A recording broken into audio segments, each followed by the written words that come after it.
হে hello everyone.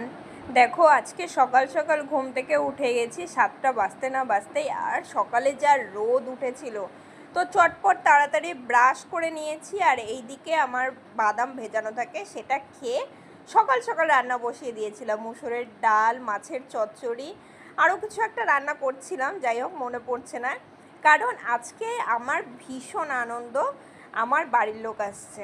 হ্যাঁ, ওদের অনেক দিন ধরেই আসার ইচ্ছে ছিল, তবে আজকেই সেই দিনটা সেটা আসছে।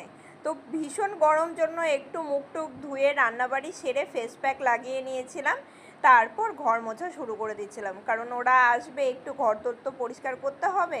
তো ঘর আমি প্রতিদিনই মুছি, আর ঘর মুছে একটু ঘেমে গেছিলাম জন্য ফ্যানের নিচে বসেছিলাম। চটপট স্নান করে এসে একটু সানস্ক্রিন একটু ক্রিম লাগিয়ে বসেছি, দেখি বাইরে প্রচণ্ড মেঘ করে এসেছে, বৃষ্টি আসবে। তো তারপর আমি একটু সেমাইয়ের পায়েস করব ওদের জন্য, সেটাও আমি বসিয়ে দিয়েছিলাম। এই দেখো আমার পায়েস তো হয়ে গেছে।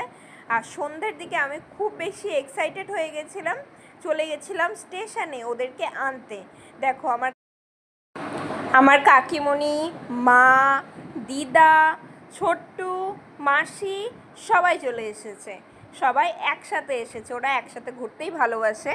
আর টোটো করে আমরা নিয়ে যাচ্ছিলাম আমাদের ফ্ল্যাটে, ছোট্ট একটা ফ্ল্যাটে। তো সন্ধ্যাবেলা বাড়িতে এসে ওরা চা খেয়ে তারপর খাওয়া দাওয়া শুরু করে দিয়েছিল। আর এদিকে বুনু এসেছে কলকাতা থেকে, ও আলাদা জায়গা থেকে এসেছে। আর একসাথে হলে যেটা হয়, রাত্রি হয়ে কিন্তু গল্প আর থামছে না।